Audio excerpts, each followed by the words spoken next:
കേട്ടിട്ട് 1, 2, 3 Malayalam set PSC എല്ലാവർക്കും ഉപകാരപ്രദമായ പുതിയ ഒരു വീഡിയോ ആയിട്ടാണ് ഇന്ന് വന്നിരിക്കുന്നത്. നമുക്ക് ചോദ്യങ്ങൾ പരിചയപ്പെടാം. 1.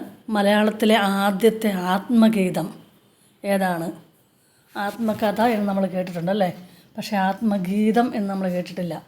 ആത്മഗീതം ഏതാണ്? ഇത് രചിച്ചത് ആരാണ്?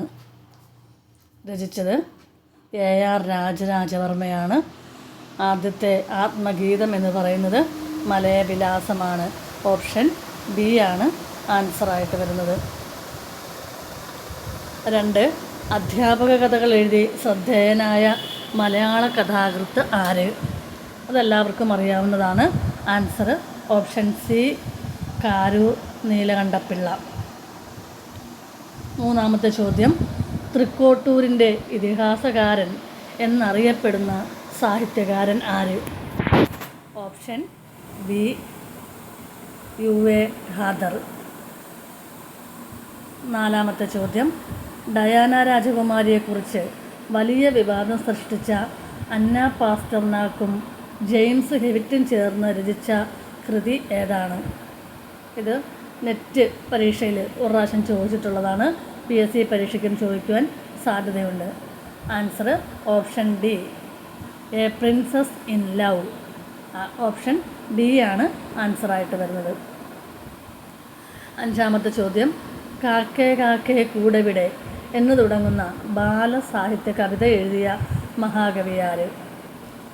ആശാൻ, ഉള്ളൂർ, വള്ളത്തോൾ. ഇതിലാരാണ്? ഓപ്ഷൻ C ആണ് ഉള്ളൂർ S പരമേശ്വരയ്യർ. 6. ചോദ്യം. കാരൂർ നീലകണ്ഠപിള്ളയും വൈക്കം മുഹമ്മദ് ബഷീറും ചേർന്ന് എഴുതിയ ഒരു ചെറുകഥയുണ്ട്. ആ ചെറുകഥയുടെ പേരെന്താണ്? ഓപ്ഷനാണ് A. ആൻസറായിട്ട് വരുന്നത് A ഓപ്ഷനാണ്. ഉത്തരം പൂവമ്പഴം. 7. ചോദ്യം. ഇന്ത്യയിലെ ഏറ്റവും കൂടുതൽ നോവലുകൾ, അതായത് ഏറ്റവും കൂടുതൽ എന്ന് പറയും 1200-ലധികം എഴുതിയിട്ടുള്ള മറാത്തി സാഹിത്യകാരൻ ആര്? അത് നമ്മളെന്തിനാണ് കേട്ടിട്ട് 1, 2 ചോദിക്കും അല്ലേ. ഇത് എല്ലാ വിഭാഗക്കാർക്കുമുള്ളൊരു വീഡിയോ ആണ്. അപ്പോൾ സെറ്റ്, നെറ്റ് എഴുതുന്നവർക്കും PSCയിൽ എഴുതുന്നവർക്കും ഇത് ഇങ്ങനെയുള്ള ചോദ്യങ്ങൾ ആവശ്യമാണ്.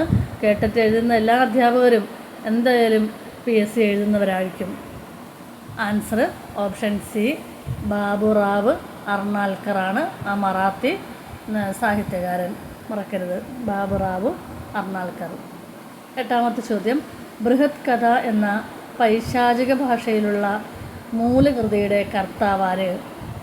ബൃഹത് കഥ, ആ പൈശാചിക ഭാഷ എന്നാണ് പറയുന്നത്. മൂലകൃതിയുടെ കർത്താവാരാണ്? ഗുണാഠ്യൻ. ഓപ്ഷൻ B ആണ് വരുന്നത്.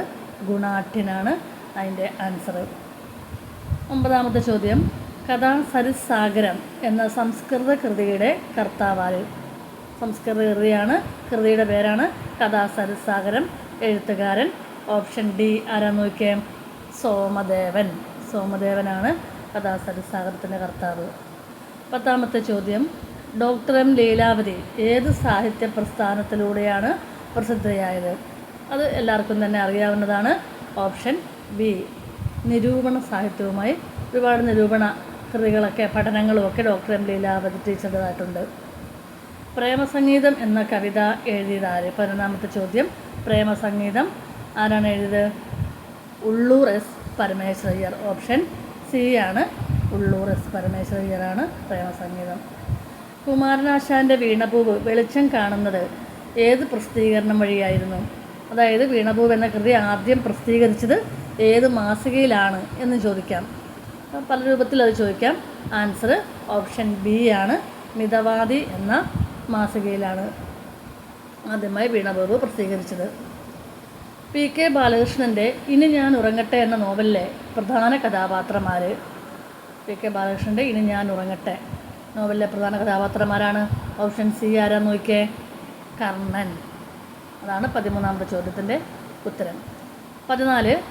തൂക്കിലേറ്റാൻ ശിക്ഷിക്കപ്പെട്ട മകനെ കാണാൻ വേണ്ടി പൊതിച്ചോറുമായി കണ്ണൂരിലെത്തുന്ന വെള്ളായപ്പൻ്റെ ആത്മനൊമ്പരങ്ങൾ പ്രമേയമാക്കിയ കടൽ തീരത്ത് എന്ന ചെറുകഥ ആരുടെ സൃഷ്ടിയാണ്? അതായത് ഇവിടെ ചെറുകഥയുടെ പേരാണ് കടൽ തീരത്ത്. അത് ആരുടെ കഥയാണെന്നാണ് ചോദിക്കുന്നത്. അതിനകത്ത് പ്രമേയമാണ് ഇവിടെ പറയുന്നത്. മകനെ ശിക്ഷിക്കപ്പെട്ട് ഒരു ജയിലിൽ കിടക്കുകയാണ് കണ്ണൂർ.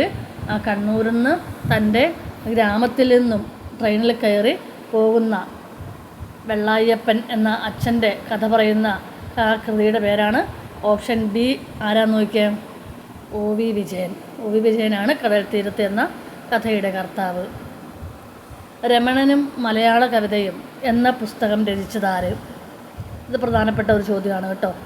രമണനും മലയാള കവിതയും ആർക്ക് വേണമെങ്കിലും ചോദിക്കാവുന്നതാണ്. സെറ്റ്, നെറ്റ്, PSC എല്ലാവർക്കും ചോദിക്കാവുന്ന ചോദ്യമാണ്.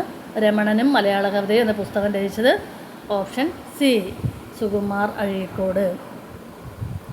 16ാമത്തെ ചോദ്യം, ഷേക്സ്പിയറുടെ കൃതികളിൽ ദി എന്ന വാക്ക്, അതായത് THE എന്ന് നമ്മൾ പറയുമല്ലോ, അല്ലേ, അത് എന്ന വാക്ക് 27,457 തവണ ഉപയോഗിച്ചിട്ടുണ്ട്. എന്നാൽ ഏറ്റവും കൂടുതൽ ഉപയോഗിച്ച രണ്ടാമത്തെ വാക്ക് ഏതാണ്? ഏറ്റവും കൂടുതൽ ഉപയോഗിച്ച ആദ്യത്തെ വാക്ക് എന്നാണ്. രണ്ടാമത് ഇതുപോലെ ഏറ്റവും കൂടുതൽ ഉപയോഗിച്ച വാക്ക് ഏതാണ്? ANT ആൻറ്റ് എന്നതാണ്. ഓപ്ഷൻ സി ആണ് അതിൻ്റെ ആൻസർ. കവിയുടെ മാത എന്ന നാടകം രചിച്ചതാര്? കവിയുടെ മാത എന്ന നാടകം രചിച്ചതാര്? ഒരു കവി തന്നെയാണ്, പാലാ നാരായണൻ നായർ. ബി ആണ് ഓപ്ഷനായിട്ട് വരുന്നത്. കവിയുടെ മാത അപ്പോൾ ഒരു കവി തന്നെയാണെന്ന് ഓർത്താൽ മതി.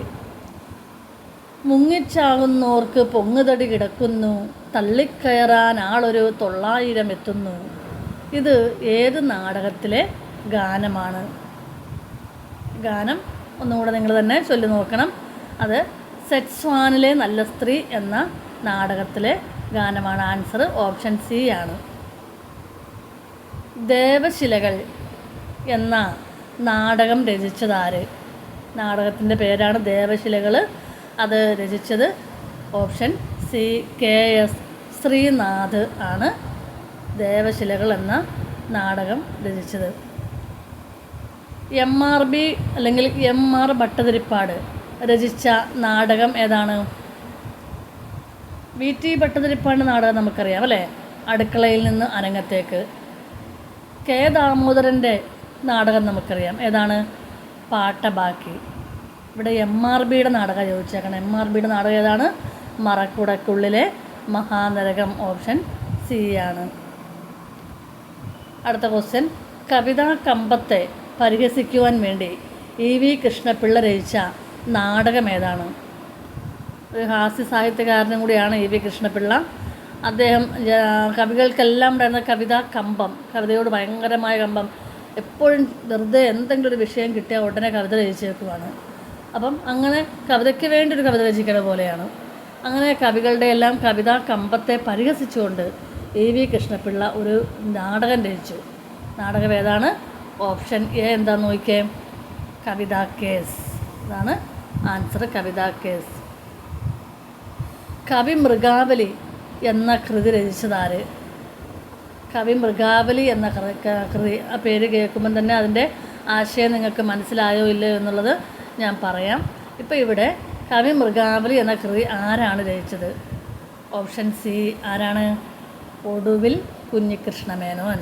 ഒടുവിൽ കുഞ്ഞികൃഷ്ണമേനോൻ്റെ. അടുത്ത ചോദ്യം നിങ്ങൾ നോക്കിയേ, കവികളെയെല്ലാം മൃഗങ്ങളോട് ഉപമിച്ചുകൊണ്ട് ഒടുവിൽ കുഞ്ഞികൃഷ്ണമേനോൻ രചിച്ച ഒരു ഹാസ്യകാവ്യമാണ്. ആ കവിതയുടെ പേരാണ് കവി മൃഗാവലി. ഞാൻ തൊട്ട് മുമ്പ് പറഞ്ഞു. അപ്പോൾ അതിൻ്റെ കവി മൃഗാവലിയുടെ അർത്ഥം എന്താണെന്ന് ഞാൻ പറയാമെന്ന് പറഞ്ഞു. കവികളെയെല്ലാം മൃഗങ്ങളോട് ഉപമിച്ചുകൊണ്ട് ആര് രചിച്ചതാണ്? ഒടുവിൽ കുഞ്ഞികൃഷ്ണമേനോൻ രചിച്ച ഹാസ്യകാവ്യമാണ്. ആൻസർ സി, കവി മൃഗാവലി. 24ാമത്തെ ചോദ്യം, തോമസ് സാക്കിൽ, തോമസ് നോർട്ടൺ എന്നിവർ ചേർന്ന് രചിച്ച പ്രശസ്ത ഇംഗ്ലീഷ് ദുരന്ത നാടകം ഏതാണ്? ഒരു ഇംഗ്ലീഷ് നാടകമാണ്, അതൊരു ട്രാജഡി നാടകമാണ്. ആ ട്രാജഡി നാടകത്തിൻ്റെ പേരെന്താണ്? Ferex and പോറക്സ്.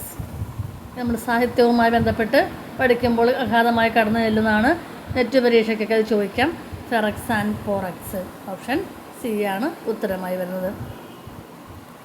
കേരള സാഹിത്യ അക്കാദമി സ്ഥാപിതമായ വർഷം ഏതാണ്? 1950, 1947, 1956, 1960. ഇതിലേതാണ്? കേരള സാഹിത്യ അക്കാദമി സ്ഥാപിതമായ വർഷം ഓപ്ഷൻ സി 1956 ആണ് കേരള സാഹിത്യ അക്കാദമി സ്ഥാപിതമായ വർഷം. അടുത്ത ക്വസ്റ്റ്യൻ 26. തമിഴ് വേദഗ്രന്ഥമായ തിരുക്കുറൾ മലയാളത്തിലേക്ക് വിവർത്തനം ചെയ്ത പ്രശസ്ത കവിയാര്? ഒരു തമിഴ് ഗ്രന്ഥമാണ്, അത് അവരുടെ ഒരു വേദഗ്രന്ഥമാണ്. കൃതിയുടെ പേര് തിരുക്കുറൾ. അത് മലയാളത്തിലേക്ക്, തമിഴിൽ നിന്ന് മലയാളത്തിലേക്ക് വിവർത്തനം ചെയ്തതാരാണ്? ഓപ്ഷൻ സി ആരാന്ന് നോക്കിയേ, വെണ്ണിക്കുളം ഗോപാലക്കുറുപ്പ്.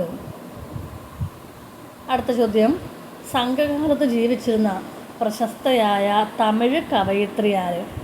സംഘകാലത്ത് ഒരുപാട് കവികൾ ജീവിച്ചിരുന്നു, പക്ഷെ ഒരു കവയിത്രി ഉണ്ടായിരുന്നു. ആ സംഘകാലത്ത് ജീവിച്ചിരുന്ന തമിഴ് കവയിത്രിയുടെ പേരെന്താണ്? ഔവയാർ. ഓപ്ഷൻ കറക്റ്റായിട്ട് വരുന്നത് സി ആണ്, ഔവയാറാണ് കവയിത്രി. 28ാമത്തെ ചോദ്യം എന്താണെന്ന് നമുക്ക് നോക്കാം. മലയാള ഭാഷയിലെ ആദ്യത്തെ ലക്ഷണമൊത്ത മഹാകാവ്യമായി വിശേഷിപ്പിക്കപ്പെടുന്നത് ഏതാണ്? അതായത് മലയാളത്തിലെ ഏറ്റവും ബൃഹത്തായ മഹാകാവ്യം ഏതാണെന്ന് ചോദിച്ചാലും നമുക്ക് പറയാൻ പറ്റണം. ഓപ്ഷൻ ബി ആണ് കൃഷ്ണഗാഥ. ആദ്യത്തെ ലക്ഷണമൊത്ത മഹാകാവ്യമാണ്, ആദ്യത്തെ ബൃഹത്തായ മഹാകാവ്യമാണ്. പല രൂപത്തിൽ ചോദ്യം ചോദിക്കാം, അപ്പം അത് തെറ്റിപ്പോകരുത്. മഹാകാവ്യം ഏതാണ്? കൃഷ്ണഗാഥ. ഓപ്ഷൻ ബി ആണ്. 29ാമത്തെ ചോദ്യം, ഇൻ മെമ്മോറിയം എന്ന പ്രശസ്തമായ കവിത രചിച്ചതാര്? ഇൻ മെമ്മോറിയം എന്ന പ്രശസ്തമായ കവിത ആൽഫ്രഡ് ടെനിസൺ. ഓപ്ഷൻ ബി ആണ് കറക്റ്റായിട്ടുള്ള ആൻസർ. ആൽഫ്രഡ് ടെനിസൺ ആണ് ഇൻ മെമ്മോറിയം എന്ന കവിത രചിച്ചത്. ഇനി അടുത്തൊരു ക്വസ്റ്റ്യനും കൂടി നമുക്ക് പരിചയപ്പെടാം. ഇതിന് ശേഷം ഇനിയും ഇതുപോലുള്ള പുതിയ ചോദ്യങ്ങളുമായിട്ട് വരുന്നതാണ്. എല്ലാ വിഭാഗക്കാർക്കും അത് ഉപകാരപ്പെടും. നിങ്ങളെല്ലാവരും പ്രത്യേകമായിട്ട് ശ്രദ്ധിക്കുകയും കമൻറ്റുകൾ തരികയും ചെയ്യണം. എങ്കിൽ മാത്രമേ ഉള്ളൂ എനിക്ക് നിങ്ങളുടേതായ ഇഷ്ടത്തിനുള്ള ചോദ്യങ്ങൾ തയ്യാറാക്കാൻ സാധിക്കുകയുള്ളൂ. പ്രാചീന കാലത്ത് തെക്കേ ഇന്ത്യയിലുള്ള ജനങ്ങൾ പൊതുവായി സംസാരിക്കാൻ ഉപയോഗിച്ചിരുന്ന ഭാഷ ഏതാണ്? പ്രാചീന കാലമാണെന്ന് നോക്കണം. അപ്പോൾ ആ സമയത്ത് ഉള്ള ആയതുകൊണ്ട് നമുക്ക് സംശയം വരാൻ പ്രാകൃതമാണോ? അതായത് ആദ്യം മുതലുള്ളതാണ് അല്ലേ, ആദ്യ ദ്രാവിഡ ഭാഷയാണ് പ്രാചീന കാലത്ത് തെക്കേ ഇന്ത്യയിലുള്ള ജനങ്ങൾ പൊതുവായിട്ട് സംസാരിക്കാൻ ഉപയോഗിച്ചിരുന്ന ഭാഷ. അപ്പോൾ ഇവിടെ ഓപ്ഷൻ ഏതായിട്ട് വരും? ബി ആയിട്ട് വരും. ഞാൻ പറഞ്ഞല്ലോ, നിങ്ങളുടെ കമൻറ്റുകൾ നിങ്ങൾ ഇടുക. അപ്പോൾ അതനുസരിച്ചുള്ള ചോദ്യങ്ങൾ ഏത് വിഭാഗക്കാർക്ക് വേണമെങ്കിലും നൽകുന്നതായിരിക്കും.